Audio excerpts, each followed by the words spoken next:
Vamos lá, então, gravando. Bem, quero dar uma boa noite a todos e a todas que estão nos acompanhando, aos alunos, alunas do mestrado, doutorado, egressos também dos cursos de mestrado, doutorado, e os alunos aqui da PUC no Rio Grande do Sul, da sede também do Minter e do Dinter, do Centro Universitário Santo Agostinho do Piauí, de Teresina, no Piauí. Agradecer a presença de todos, além dos alunos, dos profissionais e de outras pessoas que estão interessadas neste evento, e especificamente na palestra do professor Salah. Salah Hassan Khaled Júnior. Este ciclo de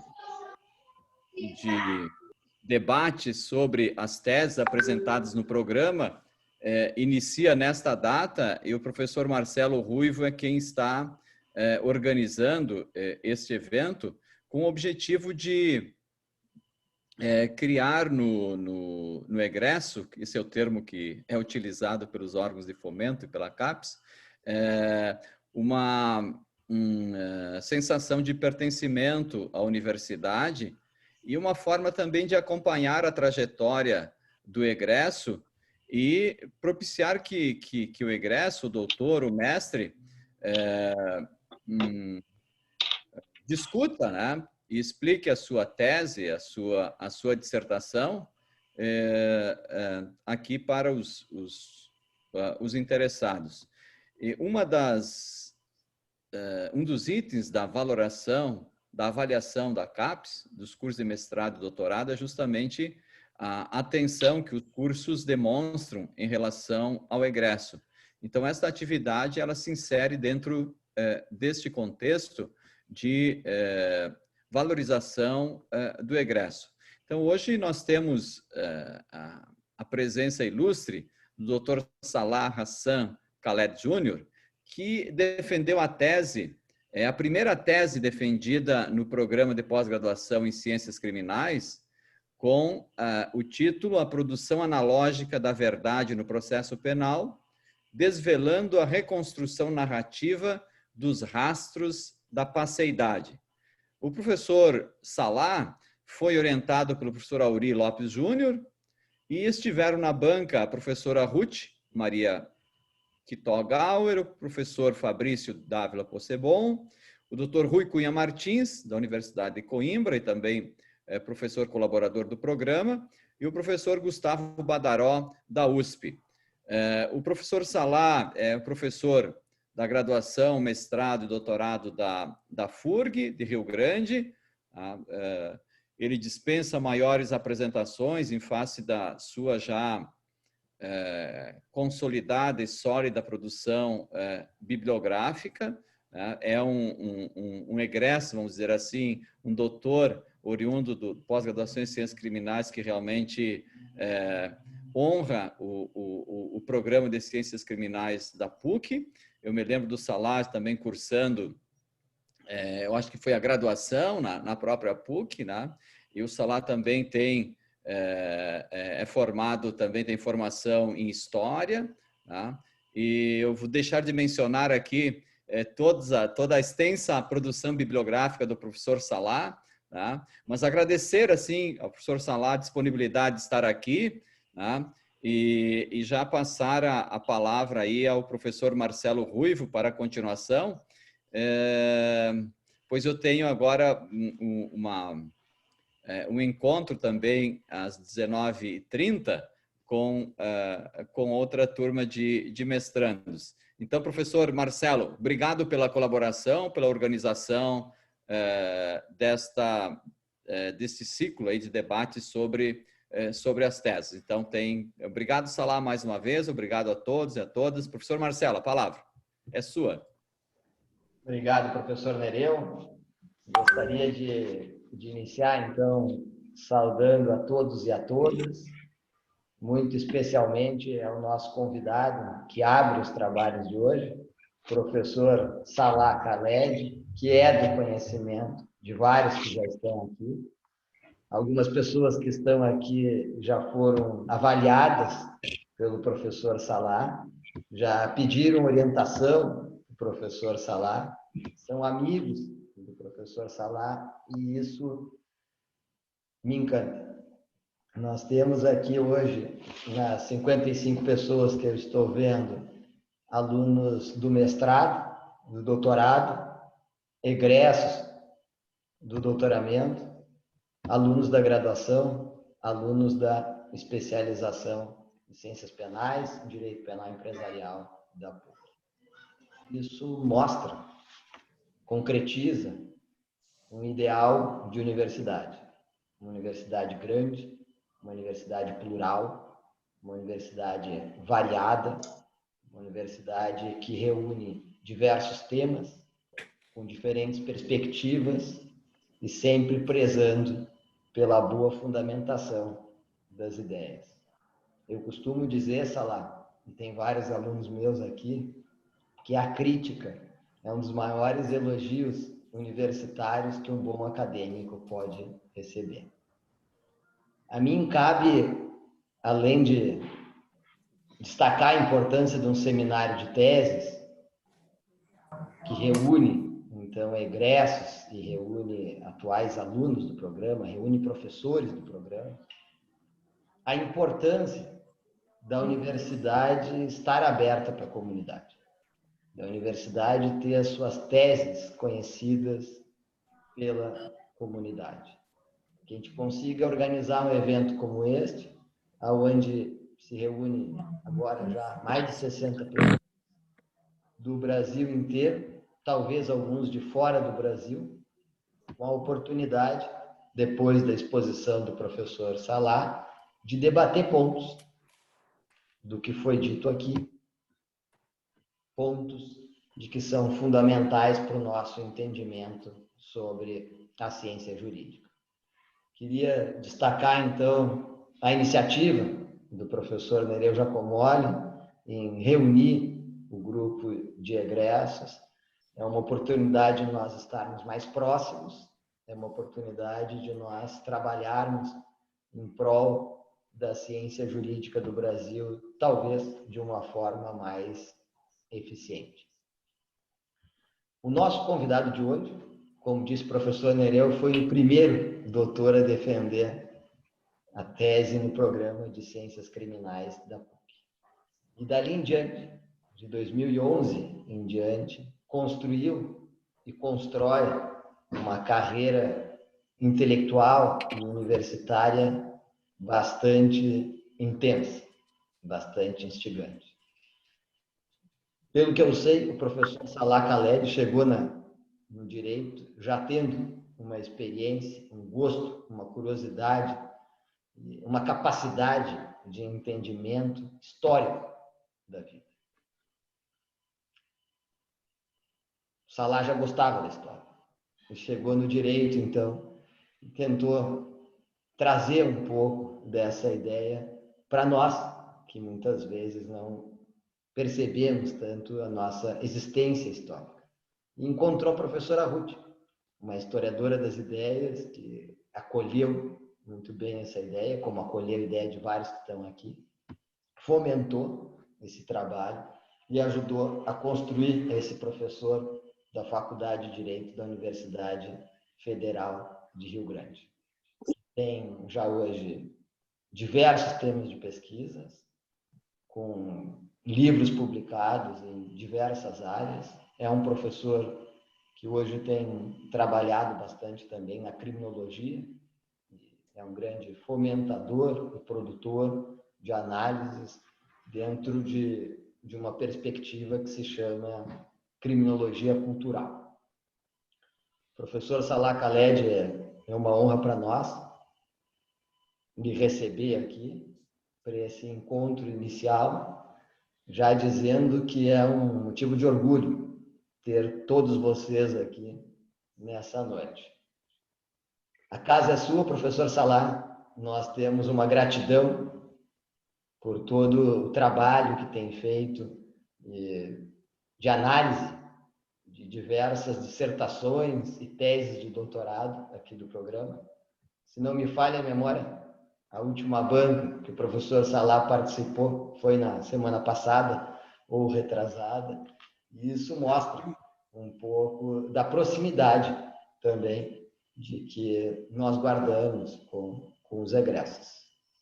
O que se inicia hoje é mais um passo de aproximação de todos nós. E eu me sinto um egresso, porque eu sou um egresso do programa de Ciências Criminais da PUC. Eu fiz o meu mestrado na mesma casa de que vários de vocês fizeram mestrado e que voltaram para fazer o doutorado. Então, professor Salá, sinta-se em casa, porque a casa é sua. Obrigado, Marcelo. Quero agradecer a ti pelo convite, ao Nereu também, pelas generosas palavras e por esse acolhimento que vocês fazem. Quero destacar também, inicialmente, que eu somente estou inaugurando essa iniciativa tão louvável do programa pelo fato de ter sido o primeiro a defender uma tese no programa. Disso não se extrai uma maior envergadura ou importância minha em qualquer sentido. Vou deixar isso bem claro desde o princípio. Mais de 400 dissertações de mestrado já foram defendidas no programa, e mais de 30 teses. Muitos trabalhos excelentes já foram defendidos, mas justamente por tantos trabalhos terem sido defendidos e por um acaso do destino eu ser, digamos assim, o responsável por iniciar este seminário, isso, de certo modo, coloca uma responsabilidade sobre os meus ombros e, ao mesmo tempo, uma alegria, que é a alegria de estar aqui com vocês, quase que no aniversário de defesa da primeira tese de doutorado do programa de pós-graduação em Ciências Criminais, colocando, afinal de contas, a tese novamente em discussão, como objeto de escrutínio no âmbito da academia, como objeto de debate, e para isso penso que será muito mais rico e muito mais proveitoso o nosso espaço posterior, do que propriamente a minha exposição, para que a gente tenha a oportunidade aqui de dialogar. E digo que, quase 10 anos depois de ter defendido a tese, embora o conhecimento seja, por definição, biodegradável, ele tem um prazo de validade, e muitas vezes a gente nem se reconhece no trabalho que escreveu tanto tempo depois, a tese ainda me satisfaz.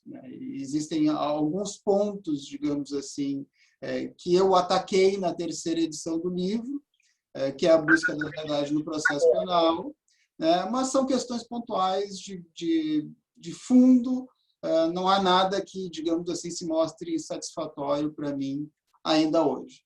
Na realidade, a tese, 10 anos depois, não sofreu ainda nenhuma espécie, digamos assim, de ataque que a colocasse em questão. O que a gente tem são diferentes leituras, diferentes concepções acerca do que é ou deveria ser a verdade no processo penal, mas nenhum daqueles que defendem essas diferentes posições, desde as suas respectivas matrizes, efetivamente enfrentou a proposta que eu faço de um conceito de verdade que eu considero adequado para o processo penal, desde duas dimensões. De um lado, desde a complexidade que lhe é inerente, e desde outro lado, pensando a partir dos reflexos político-criminais que um determinado conceito de verdade potencializa no âmbito do processo penal. Mas antes de falar um pouco, de modo apertado, da tese propriamente dita, que muitos aqui que me acompanham, que nos acompanham, já conhecem, eu preciso fazer alguns agradecimentos e falar um pouco da jornada que possibilitou a existência dessa tese, que, de certo modo, é tão interessante, ou talvez mais interessante do que a própria tese em si mesma. Como o Marcelo pontuou, eu já tinha uma formação em História, antes de fazer Direito, e, na verdade, por uma coincidência do destino, estava fazendo mestrado em História na URGS, ao mesmo tempo em que fazia a graduação em Direito na PUC-RS. E, ao mesmo tempo em que, na graduação em Direito na PUC-RS, era aluno do professor Auri. São basicamente 4 as pessoas a quem eu devo a existência dessa tese. Né? Sem elas, essa tese não existiria. A primeira delas é o Aury, evidentemente, né? que desde o princípio acreditou e apostou que poderia sair algo de interessante, de inédito e potente da minha especulação inicial, isso já no âmbito de um trabalho de conclusão de curso em Direito. A segunda pessoa é a professora Sandra Pesavento, já falecida, historiadora, que trabalhava com hermenêutica filosófica, e é dela que vem a discussão que envolve Dilthey, que envolve Droysen, que envolve Heidegger, que envolve Gadamer e que envolve Paul Ricoeur. A professora Ruth Gauer, né, recentemente aposentada, que me acolheu e que me introduziu, digamos assim, a toda a discussão sobre a questão da modernidade, da filosofia da consciência, do esgotamento da modernidade, da violência inerente ao conhecimento moderno, e através da própria professora Ruth, professor Rui Cunha Martins, que transformou, né, toda a discussão que o Fernando Gil fez sobre a questão da verdade em algo muito mais potente do que o próprio Fernando Gil havia proposto. Essas quatro pessoas, elas são centrais para a existência da tese, né? Sem elas a tese não existiria, né? E se eu tivesse que apontar uma outra pessoa que também foi muito importante, embora talvez não tão decisiva, seria o professor Ricardo Tino de Souza, né? que em outro momento atuava também no programa de pós-graduação em Ciências Criminais. Uma coisa que vocês já devem ter percebido, né, é que quando eu aponto essas pessoas e digo quais são as pessoas que foram decisivas para a minha tese, na realidade nós encontramos um jurista, que é o Aury, um processualista, que é o Aury, e todos os demais são pessoas que atuam em outras áreas. São historiadores e são filósofos, né? E eu tive a felicidade de conviver com as duas maiores historiadoras da história do Rio Grande do Sul, a Ruth e a Sandra, né? E também tive a felicidade de ser aluno do professor Ricardo Tino de Souza, e também se destaca a contribuição do Rui Cunha Martins. E tudo isso tem muito a ver e tem uma relação profunda com o modo com que a própria tese é construída. Quando eu me propus a discutir a questão da verdade no processo penal, eu fiz isso por quê? Porque eu e o Aury tivemos uma espécie de encontro, né? Nos encontramos e fui acolhido por ele, na medida em que eu percebi no Aury uma rejeição aos discursos simplificadores conducentes à violência no âmbito do processo penal, que são potencializados por uma leitura grosseira do que é a representação do passado. Esse fenômeno, a representação do passado. Então, eu percebia que havia ali um espaço para que fosse produzida uma abordagem verdadeiramente inédita e potente, que efetivamente propusesse um conceito de verdade adequado para o processo penal. A partir desse encontro. Essa relação foi se construindo e se consolidando com o passar dos anos, né? Então, na realidade, a tese ela é, digamos assim, a culminância de uma trajetória de troca, de parceria e diálogo com o Aury, que começa como orientador, que apostou em mim, e que, com o passar do tempo, vai gradativamente se transformando em um parceiro de diálogo e hoje um amigo, mais do que um orientador. Mais do que um ex-orientador. Na realidade, são três as versões do trabalho. Há uma primeira versão que foi defendida em sede de TCC, que, de acordo com o Aury, já foi melhor do que muitas das dissertações que ele viu em bancas pelo Brasil afora. Uma segunda versão do trabalho, que é a dissertação de mestrado, e na dissertação de mestrado eu já efetivamente coloquei por terra a ideia de verdade real, para, na tese, finalmente eleger um objeto ainda mais ambicioso, que é propor um conceito propriamente dito, o que me levou a dialogar, a confrontar e, penso eu, a superar, inclusive, autores de uma envergadura muito maior. Então, na verdade, no corpo da tese, o conceito de verdade real, propriamente dito, ocupa um espaço muito diminuto, né? O meu diálogo, né, o meu contraste se dá em uma escala muito mais elevada com autores como Ferraioli e Tarufo. O que eu vou discutir na tese, publicada como Busca da Verdade no Processo Penal, é a inadequação da própria ideia de verdade como correspondência para o processo penal, como sendo absolutamente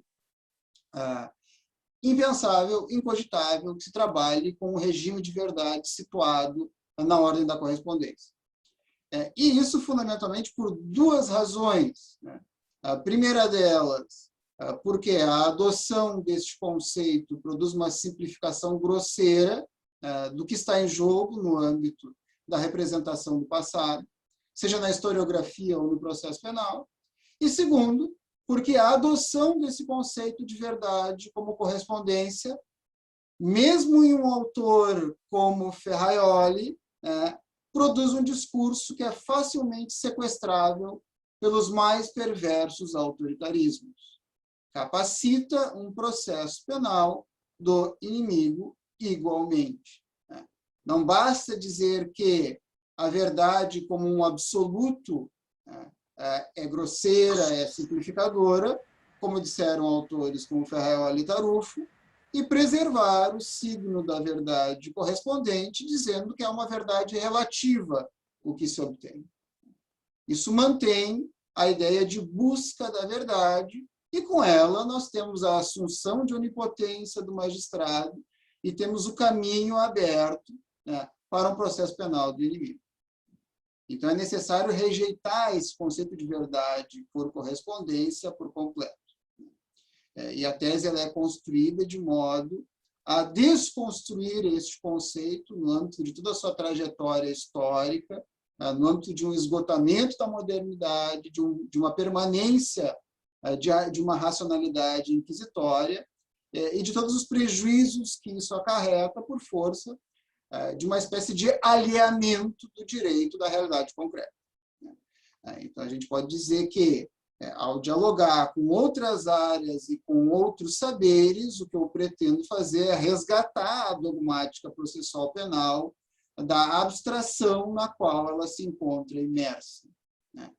O direito, por definição, produz sistemas abstratos de pensamento, sistemas simplificadores da realidade, e sistemas abstratos e simplificadores da realidade que se prestam a inúmeras violências.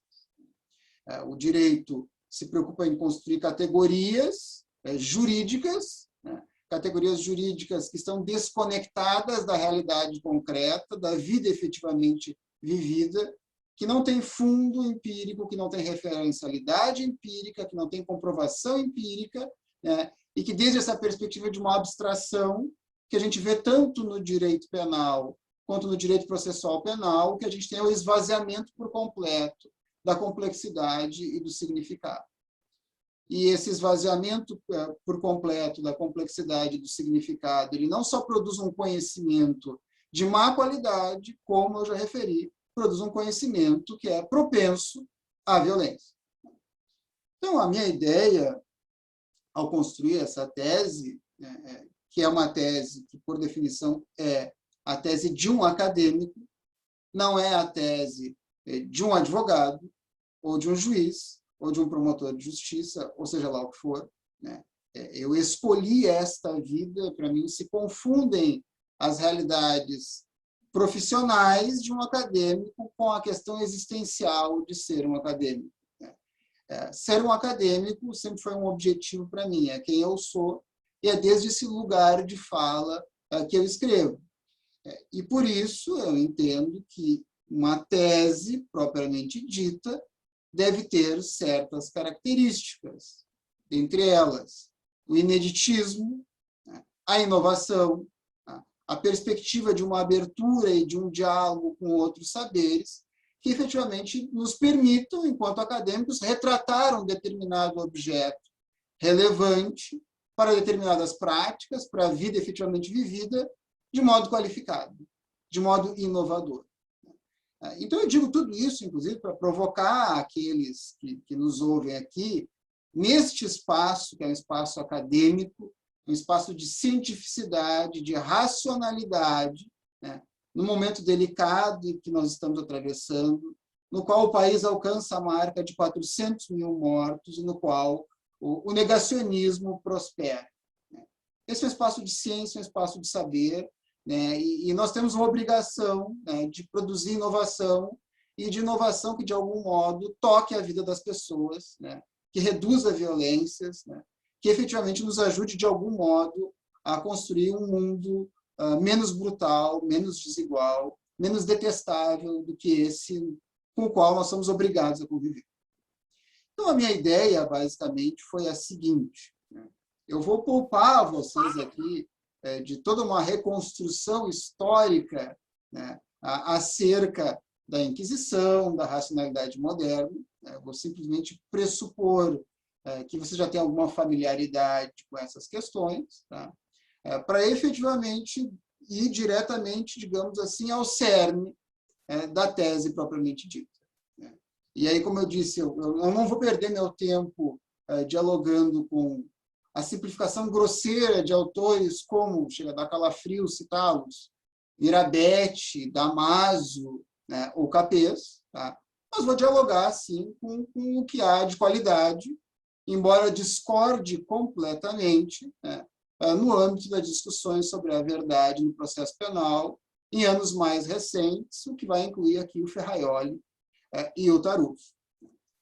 Então, se a gente vai ao Ferraioli e ao Tarufo, nós vamos encontrar neles, né, algo em comum, o conceito de verdade como correspondência. O conceito de verdade como correspondência ao qual eles se remetem é de um autor chamado Tarski. O conceito de verdade como correspondência do Tarski é de uma simplicidade atroz, é de uma pobreza absoluta. Tá? Basicamente, o conceito é o enunciado, a neve é branca, é verdadeiro se a neve é branca. Esse é o conceito de verdade por correspondência. No conceito de verdade por correspondência, nós temos a verdade quando há correspondência entre um juízo, que é explicitado por alguém, tá? E uma realidade que é externa a este alguém. Né? Então, alguém, um belo dia, uma bela hora, vai dizer a neve é branca. E este é o momento em que nós, maravilhados, dirigiremos o nosso olhar para isto, a neve, constataremos que ela é, de fato, branca e, maravilhados, diremos verdade. Bom, número 1, só para referir isso. Esse conceito, por si só, ele já é imprestável porque ignora por completo a virada linguística. Ele ignora o fato de que a linguagem sempre é metafórica, que quando falamos das coisas, não falamos delas, mas sim falamos por meio de acordos que nós estabelecemos no âmbito da linguagem. O conhecimento sempre terá algo de violento por causa disso, porque nós nunca falamos da coisa, nós nunca falamos da árvore em si mesma, nós nomeamos. Essa é a violência da linguagem. Claro que nós podemos concordar aqui reunidos que quando eu digo árvore, se forma uma imagem na cabeça de vocês e todos vocês sabem do que eu estou falando. Mas isso ignora por completo o problema da virada linguística, que por si só já colocaria em questão o conceito de verdade como correspondência. Mas, para além disso, e no que interessa ao meu objeto especificamente, esse conceito é imprestável por uma singela razão que é qual? Ele pressupõe que a verdade está lá no processo para que o juiz a encontre. Ele pressupõe que a verdade está lá no processo para que o juiz a encontre. E esse é um limite prévio, ontológico, que precede a questão normativa e que é insuperável. Por quê? Porque a verdade não está lá no processo para que o juiz a encontre. O conceito de verdade no processo penal deve ser construído com base na falta e não na presença. Porque o processo tem como referente cognitivo uma anterior realidade empírica, algo que um dia já foi e não é mais. Algo do qual restam rastros. Né? E isso tem a ver com o que eu proponho na tese. E é com base nesses rastros que algum tipo de conhecimento sobre aquilo que um dia foi terá que ser construído e fundamentado. Mas não está ali no processo. O conceito de verdade no processo tem que ser construído com base nessa falta. Claro, para além disso, esse referencial empírico que pertence a uma realidade que um dia já foi, ainda é retrabalhado com base em toda uma argumentação jurídica que efetivamente transforma esse material cognitivo em uma outra coisa, completamente diferente daquilo que um dia foi. Ou seja, não é tão só mais aquela potencial situação de conflito ou aquele conflito entre duas pessoas, seja qual for, mas sim aquele conflito pensado em termos de uma determinada racionalidade jurídica que empresta a ele um significado muito peculiar. Né? Que alguns, como eu e talvez vocês, possam pensar como uma linguagem vocacionada para a contenção do poder punitivo, enquanto outros podem pensar simplesmente como uma série de vazios que devem ser preenchidos para chegar a algo chamado pena. Então, há toda uma questão aqui, né, que nos leva a pensar isso desde uma outra racionalidade. Bom, agora vejam bem, tá? Falei em algo que é comum ao Ferraioli e ao Tarufo, o conceito de verdade como correspondência. Porém, Ferraioli é mais sensato que Tarufo, talvez tenha mais sensibilidade até por escrever desde um lugar de fala que é muito mais vinculado às ciências criminais do que o Tarufo, que é um processualista civil. Tá? Ferraioli vai perceber isso que eu referi para vocês. Embora talvez tenha lhe faltado formação para levar isso às últimas consequências. Ele vai perceber isso por quê? Porque ele vai dizer o seguinte: a verdade no processo penal, isso que ele vai chamar de verdade processual, depois a coisa degringola, mas começa bem. Tá? A verdade no processo penal tem duas dimensões, uma verdade histórica e uma verdade jurídica. Essa verdade histórica, ela diz respeito ao passado, diz respeito àquilo que um dia foi. Poderia-se dizer, inclusive, e o Ferraioli diz isso, quem diz isso é ele, não sou eu, que no processo penal a gente tem uma espécie de experimento historiográfico. Então, o Ferraioli vai perceber que o fato do referencial cognitivo do processo apontar para o passado, para aquilo que um dia foi, é algo importante para o conceito de verdade no processo penal. Pausa. Guardem isso. Já o Tarufo, diferentemente, vai pensar a verdade no processo desde uma perspectiva que é claramente da filosofia da consciência.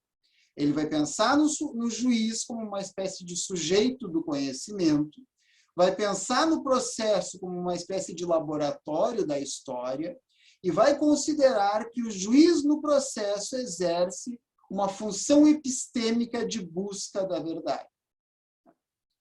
Aproveitando o fato de eu ter falado em função epistêmica da busca da verdade, para dar uma pista para vocês acerca daquilo que eu defendo, o título da minha tese publicada é A Busca da Verdade no Processo Penal.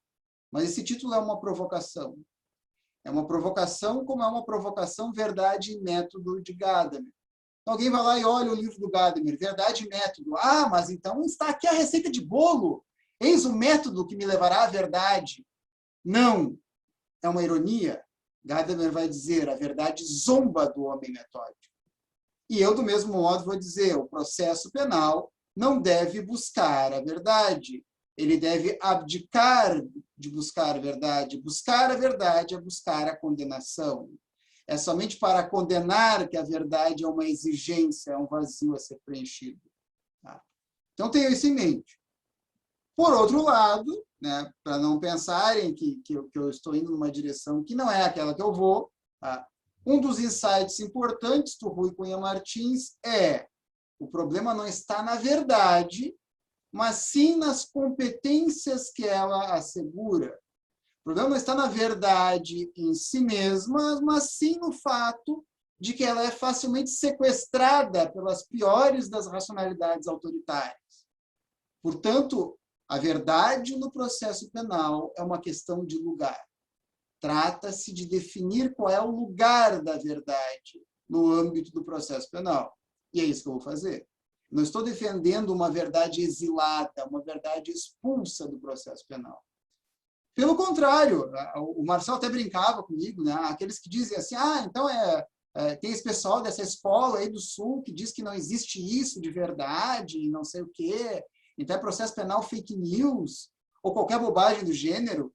É gente que não leu e não entendeu. Vejam bem, é proposital. Gente que não leu e não entendeu. Tá? E que se lesse, provavelmente não entenderia também, mas é gente que não leu e não entendeu. Tá? Tá? O que eu penso é exatamente o contrário do Tarufo. O Tarufo vai lá e escreve um livro chamado Simplesmente la Verdade. Tá? Simplesmente a verdade. A verdade é tudo menos simples. A verdade é, por definição, complexa. Tá? Ela é objeto de debate na filosofia literalmente há milhares de anos. Tá? Somente alguém situado no campo da abstração, do delírio jurídico, seria capaz de dizer que a verdade é algo simples. E, com isso, autorizar, legitimar os piores dos autoritarismos. É movido por um esforço, né, de valorização da verdade, de reconhecimento da sua complexidade, que eu vou construir a tese. O Tarufo vai dizer o seguinte, olha, o fato da verdade guardar relação com o passado é indiferente. Para ele isso não tem importância nenhuma. Enquanto que o Ferraioli diz que sim, isso tem importância. Bom, mas para o Ferraioli faltaram as ferramentas, né, para levar isso às últimas consequências, que é o que eu faço. É o que eu fiz na tese.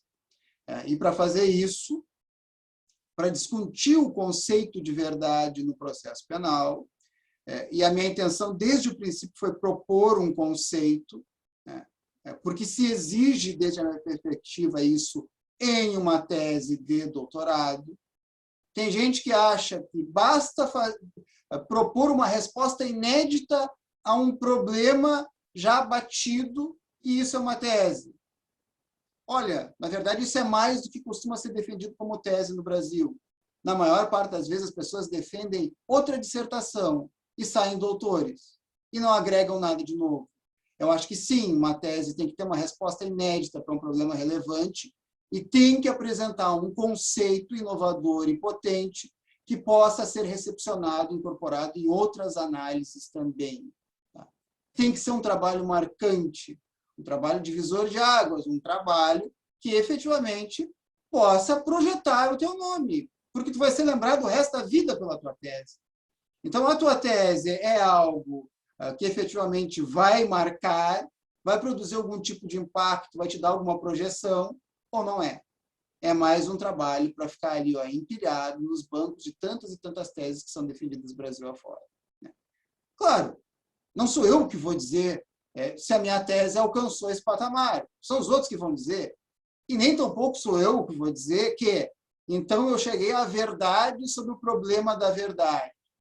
Não. O que eu vou compartilhar com vocês é a minha perspectiva sobre a questão da verdade no processo penal. É o conceito que eu propus, é a saída que eu encontrei para essa aporia aparentemente insuperável, que é a questão da verdade no processo penal. Né? Se vocês vão achar essa resposta convincente ou não, eu não sei. Aí é com vocês. Para minha felicidade, muita gente achou. Né? E a segunda edição do livro, um trabalho acadêmico, multidisciplinar, chegou até a estar em primeiro lugar no ranking de direito processual penal da Amazon, algo que eu jamais imaginei que pudesse acontecer. Né? Então, é claro que a gente precisa de um pouco de acaso e um pouco de sorte para essas coisas acontecerem. Também há muitos trabalhos bons que não tiveram visibilidade, que não foram divulgados, e por isso eu digo que não é uma questão de ser o bom, ser o competente, mas de ter tido essa sorte, e eu tive, e muita gente que me ajudou também. Tá? Bom, vamos lá então à aporia. Tá? basicamente, esse é um problema que, desde a minha leitura, no âmbito da dogmática processual penal, no último século e na primeira década deste século também, não tinha saído do lugar, né? E aqui tem outro insight interessante do Rui, quando ele diz o seguinte: enquanto a discussão sobre o conceito de verdade no processo penal se mantiver dentro dos mesmos patamares, não sairá deste lugar, né? Bom, então, a questão é como se aproximar desse objeto de modo a retratá-lo de modo diferenciado, inovador, né? E aí eu penso que é importante que vocês façam isso nos respectivos objetos de vocês, né? Não pode pensar exclusivamente desde o teu lugar de fala e desde a tua formação, né? E me desculpem dizer isso, mas se a formação é uma formação essencialmente jurídica, ela é uma formação precária e limitada. Ainda mais no Brasil, porque no Brasil a gente não tem sequer o hábito de ler autores que não são brasileiros. Se a gente vai conversar com alguém da psicologia e perguntar para esse cara da psicologia: vem cá, me diz uma coisa, no teu curso vocês leram Freud? Vocês leram Lacan? Vocês leram Jung? Ou vocês só leram manuais, cursos e tratados de autores brasileiros que resumiram esses autores? Aí o cara da psicologia vai olhar para ti e vai dizer o seguinte: é claro que eu li Freud, é claro que eu li Lacan, é claro que eu li Jung, tu não se torna um psicólogo sem ler esses autores na fonte. Mas no Brasil a gente se forma em direito sem ter lido Aragonés Alonso, sem ter lido Goldschmidt, sem ter lido Fazzalari, sem ter lido Calamandrei, sem ter lido Carnelucci, sem ter lido nenhum desses caras na fonte. A gente só lê os livrinhos mastigados e regurgitados por autores brasileiros. Então, a formação em direito ela é deficitária. E ainda estou sendo otimista, estou dizendo assim, é bom que tenham lido os bons cursos manuais e tratados, e não as mercadorias que circulam por aí, que são de péssima qualidade. Então, tu tem que sair do teu lugar de fala. Vai ter que dialogar com a filosofia, com a história, com a antropologia, com a psicologia, né? E isso é bom. Ah, mas eu não me sinto à vontade com isso. Se tu não vai sair do teu lugar de conforto no âmbito do mestrado e doutorado, vai sair quando? Vai entrar um jurista quadradinho e vai sair quadradinho igual? Não pode. Então, a inovação exige que se dialogue com as outras áreas, com os outros saberes. E isso além da obviedade, que seria o diálogo com a criminologia. Eu estou falando para além disso. Bom, então, para efeito da minha aproximação com essa questão, para efeito da minha pretensão de estabelecer um regime de verdade adequado para o processo penal, o que me pareceu inevitável? Uma exigência do meu objeto, que eu dialogasse com a filosofia. Um objeto exigia isso. Então, tratava-se de eleger, dentre as inúmeras tradições filosóficas, qual que eu considerava como mais pertinente, como mais adequada para tratar o meu objeto. E, por força das minhas interlocuções com a professora Sandra Pesavento, eu utilizei a hermenêutica filosófica, de Heidegger, de Gadamer e de Ricoeur, principalmente. Então, o Paul Ricoeur, ele faz o quê, na verdade?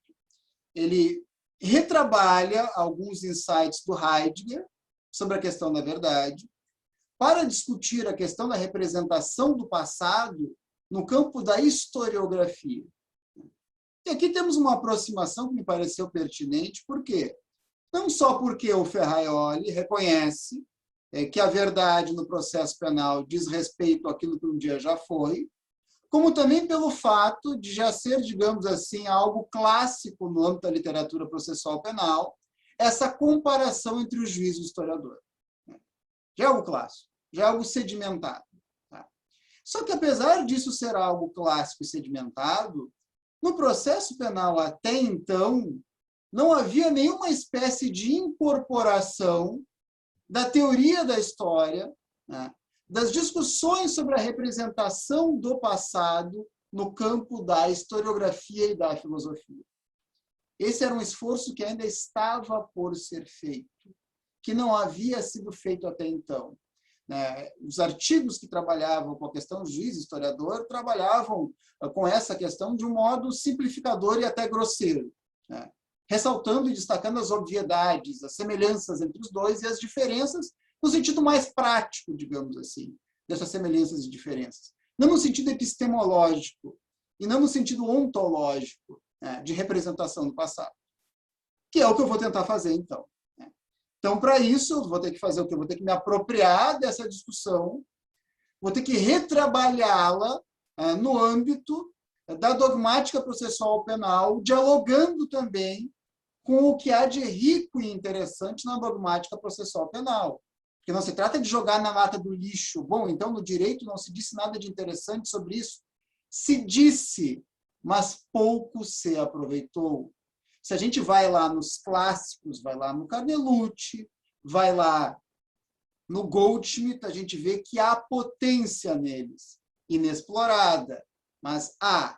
Então, trata-se de construir um sistema de pensamento que efetivamente congregue essas diferentes matrizes, de modo a produzir uma leitura qualificada sobre o objeto que eu me propus a enfrentar, que é a questão da verdade no processo penal. Então, vamos lá. Para Heidegger, o passado deveria causar perplexidade. E deveria causar perplexidade por quê? Eu vou tentar ser o mais didático, digamos assim, aqui, até porque eu não estou defendendo a tese perante uma banca, mas sim perante um auditório virtual que eu desconheço, e por isso a ideia é maximizar a interlocução, digamos assim. Falar de forma o mais acessível possível, sem com isso esvaziar a complexidade de significado da própria tese. Então, Heidegger traz o seguinte exemplo. Quando nós nos encontramos diante de uma lasca de um templo grego, isso deveria nos causar perplexidade, por quê? Porque nessa lasca do templo grego nós temos ao mesmo tempo presença, existe uma materialidade, existe um rastro do passado, ele é experimentável, sobre ele eu posso fazer testes de veracidade, por exemplo, para ver se não é uma falsificação, se não foi fabricada na semana passada, a tal da lasca do templo grego. Então, eu tenho uma presença, eu tenho um rastro do passado, mas, ao mesmo tempo, aquele mundo circundante, aquela sociedade, aquela cultura, as pessoas que ergueram aquele templo, tudo isso já se foi. E nada poderá fazer com que volte a ser. Então, o passado representa uma espécie de paradoxo, se e quando preservado em seus rastros. Porque se não restam rastros do passado, não temos como conhecer o passado. O meio através do qual nós podemos conhecer este passado, aquilo que um dia foi, é por meio dos seus rastros, que devem ser perseguidos em sentido reverso. Então, eu vou trabalhar com essa categoria de rastros do passado, inicialmente. Bom, o Riquet vai pensar essa ideia de rastros do passado de acordo com determinados signos que vão assinalar os regimes de verdade da representação do passado. Então, por exemplo, quando eu digo signo do mesmo, o que eu digo é o equivalente do que seria aquilo que nós chamamos de verdade real, material ou substancial. O que eu digo é que entre um pedaço de papel escrito por alguém, entre uma sentença ou entre um livro de história e aquilo que um dia foi, não existe nenhuma espécie de diferença. O passado estaria ali representado de modo exaustivo e completo. Naquelas palavras, nós encontraríamos a integralidade daquilo que um dia foi, sem nenhuma espécie de falta, sem nenhuma espécie de insuficiência. É a revelação da verdade. Há que se perguntar se, de fato, isso é possível, ontologicamente possível, porque, afinal de contas, nós temos até um sistema recursal. Se quando o juiz condena, ele revela a chamada verdade real, substancial ou material sobre aquilo que um dia foi, não precisaríamos do sistema recursal para nada, porque não haveria possibilidade de erro, de falta, de insuficiência de qualquer espécie.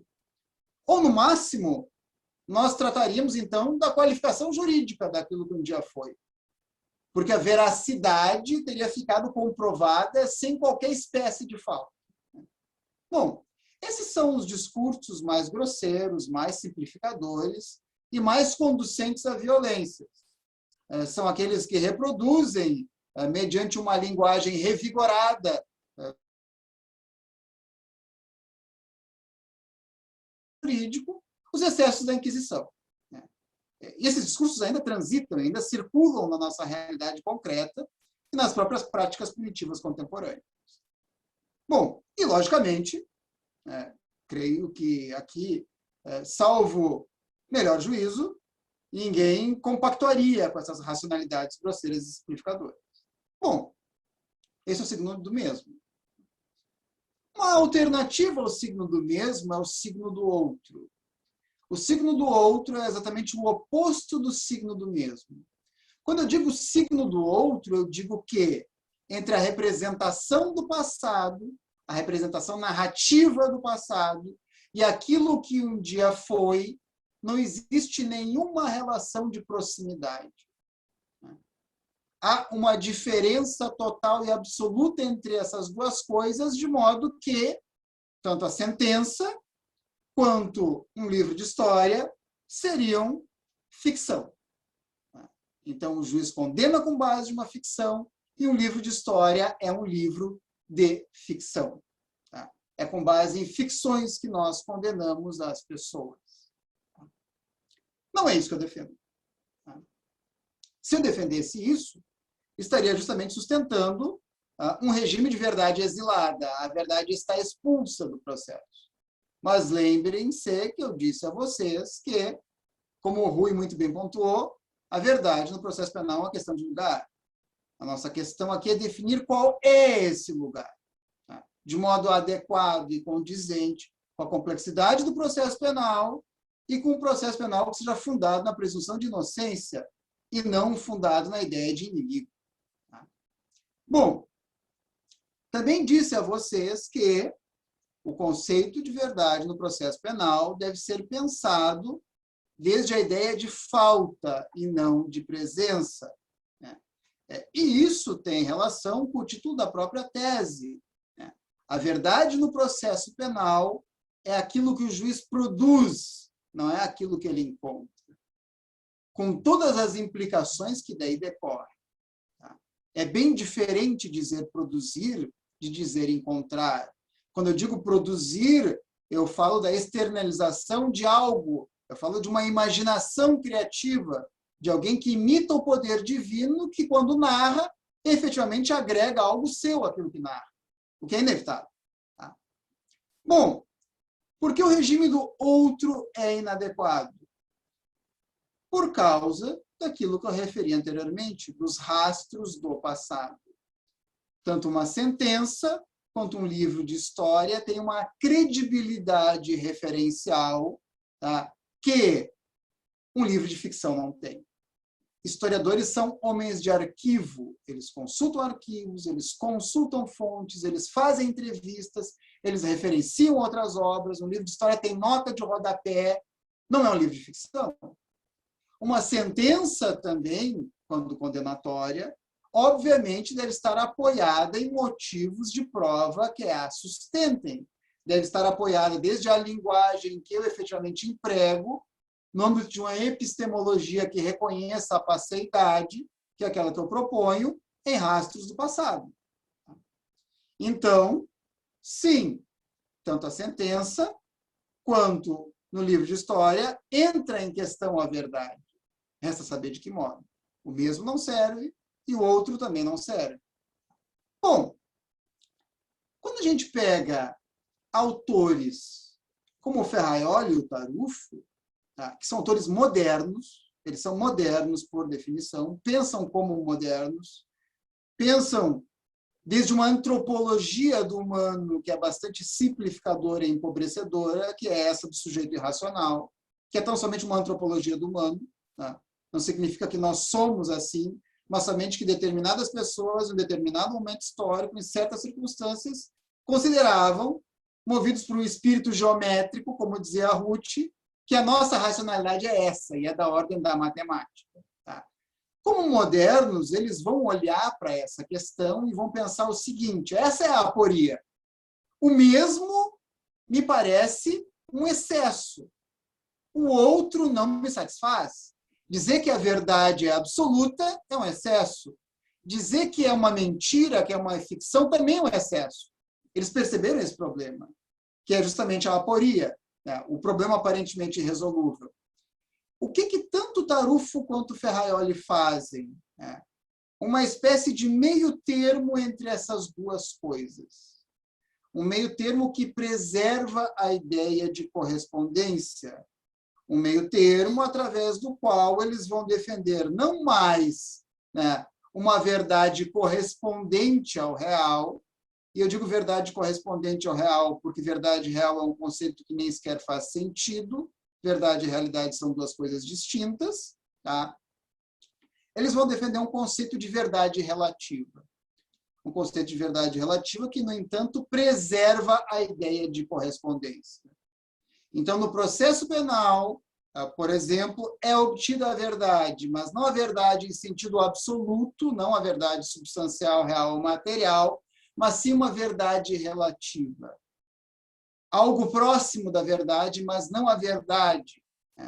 É uma questão que não fica muito bem resolvida. O Ferraioli, por exemplo, vamos pensar aqui nos efeitos político-criminais disso, vamos pensar na atuação do magistrado com base nessas premissas. O Ferraioli vai dizer que é contra qualquer espécie de interferência do juiz na gestão da prova, mas, ao mesmo tempo, utiliza a expressão busca da verdade. Já para o Tarufo, o juiz é, digamos assim, o gestor da prova por definição. Ele é aquele que defende a verdade no processo, né? Que atua no sentido de uma espécie de zelo pela verdade. E as consequências dessas racionalidades são que, fundamentalmente, ou permanece sendo admitida a interferência do juiz na gestão da prova, ainda que de modo complementar ou residual, tá? Ou está autorizada, mesmo que de forma velada e facilmente sequestrável, tá? A argumentação que novamente autoriza o juiz a romper com o actum trium personarum, tá? A deixar de lado o lugar sistêmico que lhe é imposto em uma arquitetura processual penal acusatória, né? Que é uma estética da imparcialidade que não depende da bondade do juiz, né? Que não depende das armadilhas do seu inconsciente, ou seja lá o que for, fixa o juiz em uma posição de imparcialidade. Então, isso está comprometido aí, nesses conceitos. Do mesmo modo, embora talvez não de modo tão pronunciado quanto naquelas retóricas de verdade real, material, substancial. Bom, com base no Paul Ricoeur, o que eu vou defender, né, o que eu vou sustentar, é um outro regime de verdade para o processo penal que não está mais situado na esfera da correspondência e sim na esfera da analogia. Quando se fala em análogo, se fala em ser como e não ser. Esse é aquele momento que eu brinco assim, ó, pessoal, minha internet está caindo, a conexão está ruim e eu caio fora, sem explicar nada para ninguém, né, antes que me coloquem contra a parede.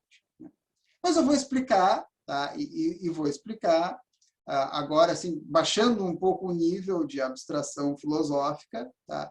Vou explicar no modo mais didático possível, que é o modo conversa de bar, né? Mas conversa de bar na academia é conversa de bar em outro nível, né? Não é conversa de bar negacionista, simplificadora e violenta, né? É uma conversa de bar assim, elegante, né? Fundamentada, sensivelmente orientada. Bom, e eu vou explicar o que eu quero dizer com análogo e com ser como e não ser, para que entendam a ideia de um conceito de verdade estruturado com base na falta e não na presença. Então, pensem no seguinte exemplo. Eu sou treinador de um time de várzea do interior. Os meus jogadores são os toscos. Eles chutam mais uns aos outros do que a bola. Tá? Mas, como eu sou um cara ambicioso e quero me tornar um treinador de ponta, quero eventualmente fazer fortunas atuando na Europa, eu vou implementar nesse meu timezinho Série D o sistema de jogo do Barcelona, quando era treinado pelo Guardiola. O problema com o qual eu imediatamente me deparo é o seguinte: para que aquele sistema de jogo funcione, eu preciso de uma peça-chave, que é o Messi. Messi, assim, na sua fase de ouro. Messi, a qual talvez o próprio Messi não fizesse mais justiça hoje em dia. Mas eu preciso de Messi. E, no entanto, não tenho Messi. É uma falta. O que eu faço? Eu procuro, dentre os meus toscos, dentre aquele meu elenco tão desqualificado, o jogador que mais se assemelha a Messi, para fazer as vezes de Messi. Mas, e aqui está o gancho, ser como Messi não é ser Messi. É isso que eu quero dizer com o regime do análogo. A verdade no processo penal, ela é produzida narrativamente para suprir uma falta. O juiz não encontra a verdade no processo penal porque ela não está lá. Esse é um limite ontológico insuperável. Se eu pudesse encontrar no processo isto a verdade, o que eu faria?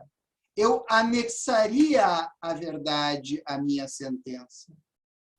Eu colocaria o vídeo lá no YouTube para que viralizasse no processo penal do espetáculo de hoje em dia, no qual todos nós nos tornamos consumidores de processo penal, e lá naquele vídeo estaria o Joãozinho esfaqueando a Mariazinha pelas costas, no estacionamento da FURG, a universidade na qual eu leciono.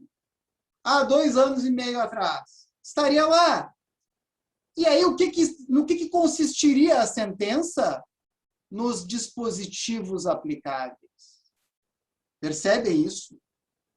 Como isso não foi encontrado, como não há o Joãozinho esfaqueando a Mariazinha, o que o juiz tem que fazer? Ele tem que suprir essa falta.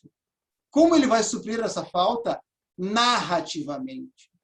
Ele vai produzir uma narrativa sobre os fatos, dizendo que naquela noite tórrida de verão, após a acalorada discussão entre Joãozinho e Mariazinha, quando ela se retirava para a sua casa, Joãozinho se aproximou sorrateiramente, usando recurso que dificultava a defesa do ofendido, e cravou sucessivas vezes a faca nas costas da pobre da Mariazinha, e assim por diante. Percebam que essa narrativa na sentença exercerá função de verdade. Verdade é aquilo que o juiz produz no processo, né?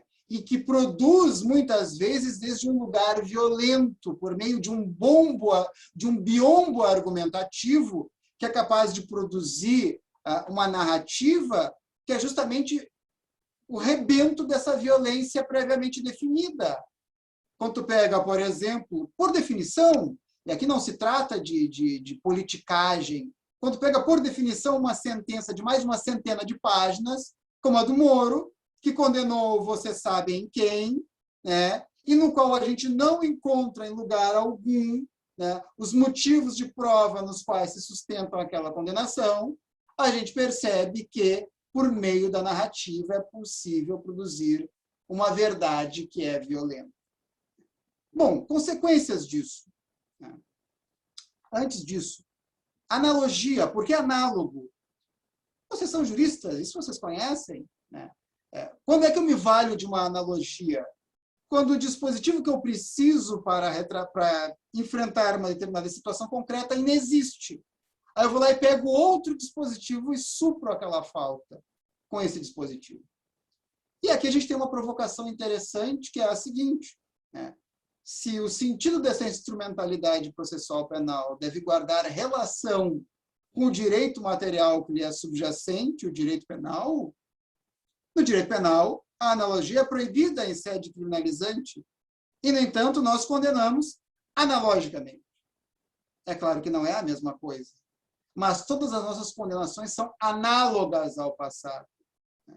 E quando eu digo isso, vamos lá, estamos encerrando a minha exposição, logo, logo, agradeço a paciência de vocês. E eu disse para o Marcelo que a gente ia ter 60 pessoas na sala, e temos 61, eu sou bom, hein? Vou ter que começar a jogar na Mega Sena. O que eu quero dizer com isso, pessoal, é o seguinte, quando eu digo a verdade é produzida analogicamente e narrativamente no processo penal, o que eu quero dizer com isso é que em toda condenação, mesmo naquela que aparentemente destrói por completo a presunção de inocência do acusado, em toda condenação restará uma margem insuperável de incerteza. Insuperável. O estado de dúvida lá permanece. Ao final, pode ser que sim, quando o juiz condena, ele condena acertadamente. Pode ser que sim, mas a verdade no processo penal é contingente. Pode ser que sim, pode ser que não. Eu não digo que todas as condenações são equivocadas, mas se com certeza uma quantidade muito maior do que a gente supõe que elas sejam, é de fato equivocada.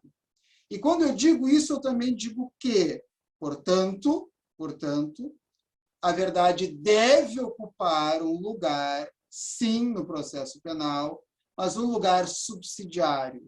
A centralidade do processo penal, se a gente tem que atribuir a centralidade a algo no processo penal, é as regras do jogo.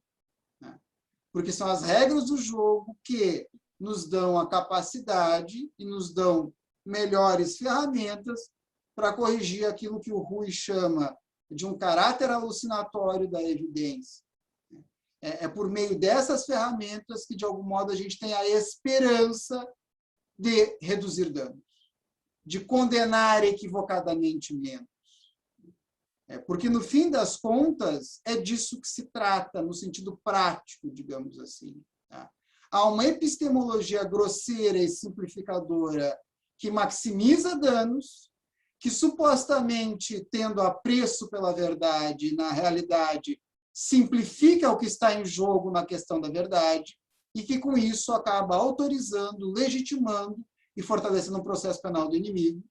E, de outro lado, uma epistemologia que não nega a complexidade das coisas, que reconhece a passeidade do passado, uma epistemologia que, efetivamente, reconhecendo essa complexidade, de algum modo fortalece uma retórica de contenção do poder punitivo, de redução de danos, e que efetivamente contribui para um processo penal do cidadão que é muito mais condizente com o nosso cenário democrático constitucional do que essas retóricas autoritárias, que ainda permanecem pulsantes na realidade contemporânea, que ainda honram as tradições inquisitórias que lhes deram luz há tantos séculos atrás e que foram revigoradas pela filosofia da consciência, que ainda é reproduzida por muitos incautos que não percebem que o conhecimento é biodegradável, que essa epistemologia desvinculada da complexidade das coisas e pensada de forma abstrata é igualmente conducente a reproduzir os piores inquisitorialismos a seu próprio modo. Então, fundamentalmente, essa é a tese e essa é a contribuição.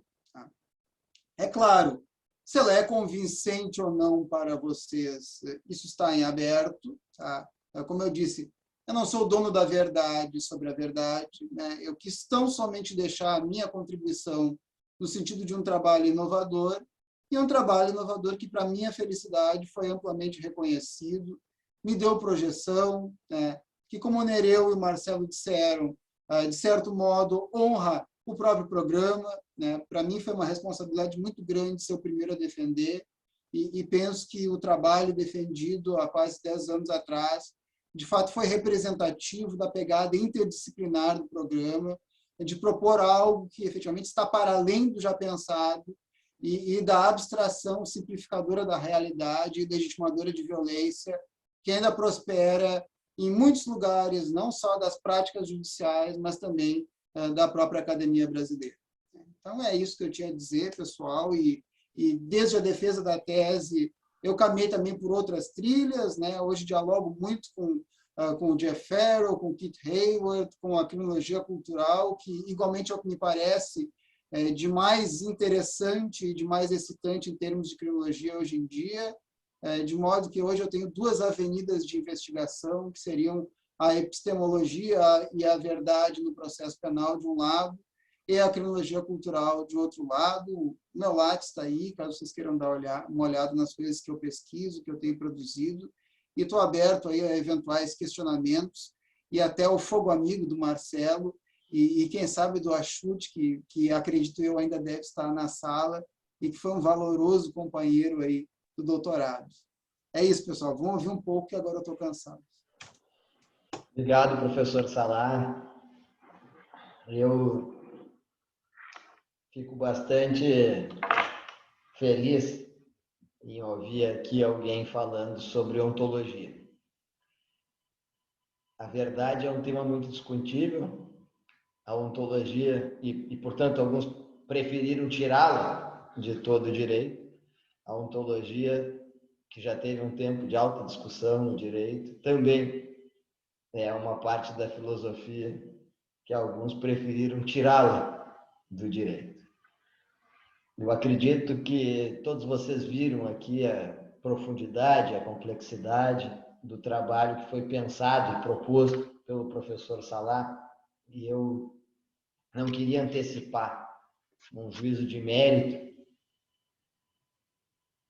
Ele está mostrando ali está mostrando a capa do livro.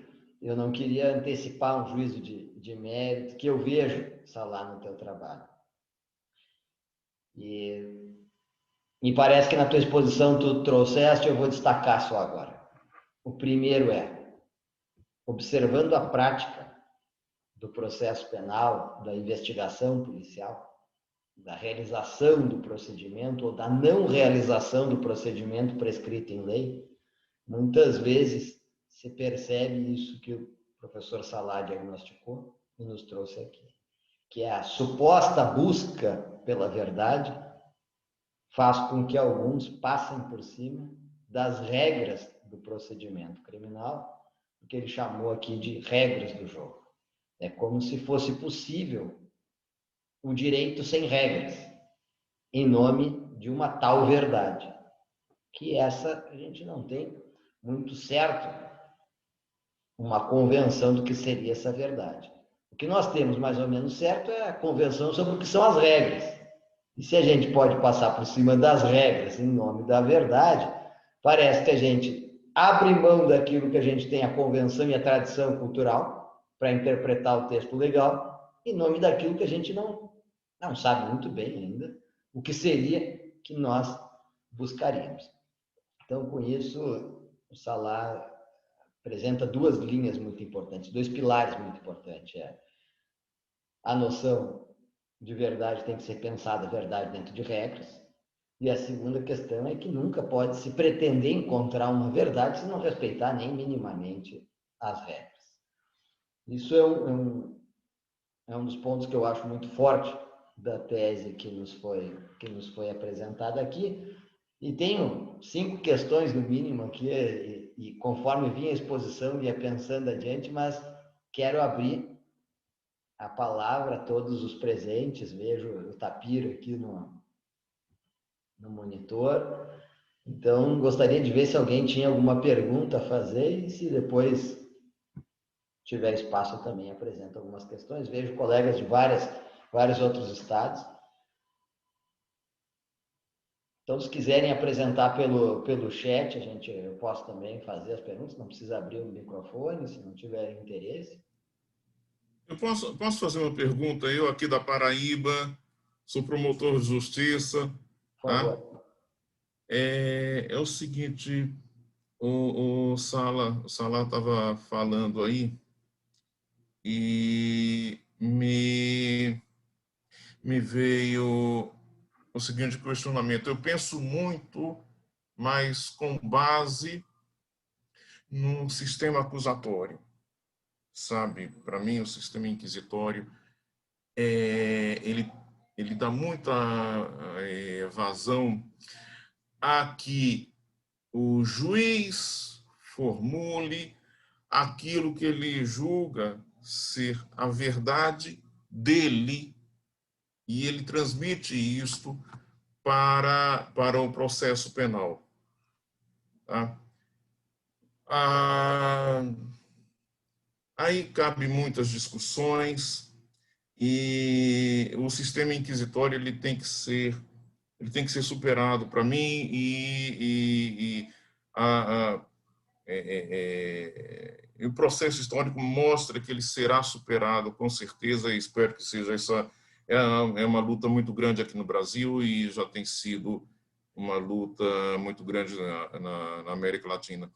Mas eu penso o seguinte: e a verdade que é produzida pelas partes? Eu, hoje de manhã, por exemplo, estava lendo uma notícia em que houve uma decisão de um TRF, não sei se foi aí do Rio Grande do Sul, de que ele permite que a defesa faça uma investigação defensiva, um inquérito policial, entre com medidas, solicite medidas judiciais, por exemplo, de busca e apreensão, coisas nesse sentido, para que se produza indícios. Eu não digo prova, porque prova, para mim, é lá estabelecido no âmbito do contraditório. Eu faço sempre, eu como promotor de justiça aqui na Paraíba, já tenho entrado em discussões muito grandes a esse respeito, mas eu faço sempre essa distinção, tá?